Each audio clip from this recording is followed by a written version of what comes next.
आज का वचन।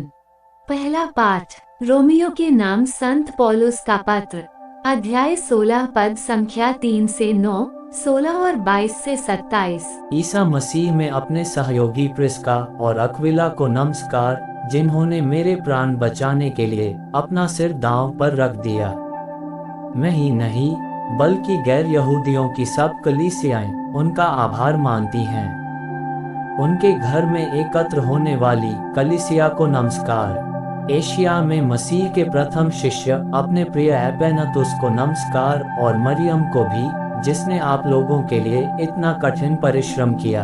अपने संबंधियों और बंदी गृह में अपने साथियों अंद्रोनिकुस और यूनियास को नमस्कार। प्रभु में अपने प्रिय अम्प्लियातुस को नमस्कार। मसीह में अपने सहयोगी उर्बानुस और अपने प्रिय स्ताकुस को नमस्कार। शांति के चुंबन से एक दूसरे का अभिवादन करें। मसीह की सब कलीसियाएं आप लोगों को नमस्कार कहती हैं। मैं तेरतियुस, जिसने ये पत्र लिपिबद्ध किया, प्रभु में आप लोगों को नमस्कार करता हूँ। मेरा और समस्त कलीसिया का आतिथ्य सत्कार करने वाला गायुस, इस नगर का कोषाध्यक्ष एरास्तुस और भाई क्वार्तुस आप लोगों को नमस्कार कहते हैं। सभी राष्ट्र विश्वास की अधीनता स्वीकार करें। उसी उद्देश्य से शाश्वत ईश्वर ने चाहा कि शताब्दियों से गुप्त रखा हुआ रहस्य प्रकट किया जाए, और उसने आदेश दिया कि वह रहस्य नबियों के लेखों द्वारा सबों को बता दिया जाए। ईश्वर ही आप लोगों को सुसमाचार में सुदृढ़ बना सकता है। उसी एकमात्र सर्वज्ञ ईश्वर की अनंत काल तक ईसा मसीह द्वारा महिमा हो। आमीन। यह प्रभु की वाणी है। सुसमाचार संत लूकस, अध्याय 16 पद संख्या 9 से 15।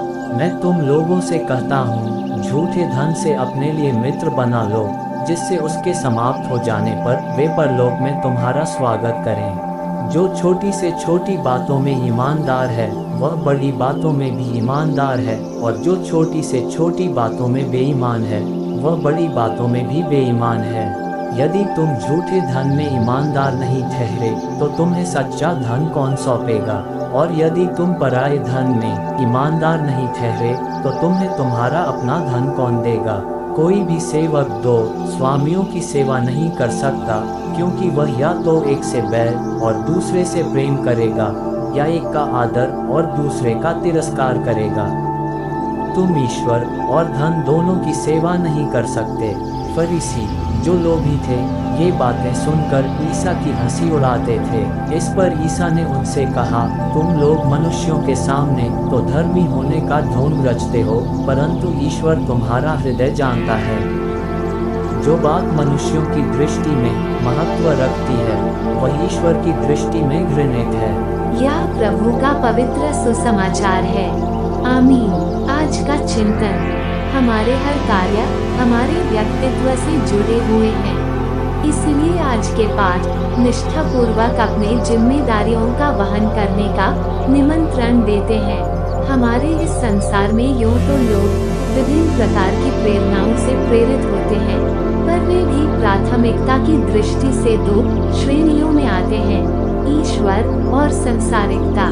संसारिकता की ओर तो हम यूं ही आकर्षित होते हैं, पर ईश्वर जो हमारे प्रेम के आग्रह हैं, जो हमारे जीवन को अर्थपूर्ण बनाते हैं, उन्हें ही भूल जाते हैं। यीशु कहते हैं, हमारे दिलों में ईश्वर के लिए प्रेम भरा होना चाहिए, नहीं तो और कुछ दूसरी चीजें भर जाएंगे। इसलिए हमें मनन करने की आवश्यकता है कि हम ईश्वर को प्राथमिकता देते हैं कि नहीं, क्योंकि वे ही तो हमारे प्रेम और शांति के सूत्रधार हैं।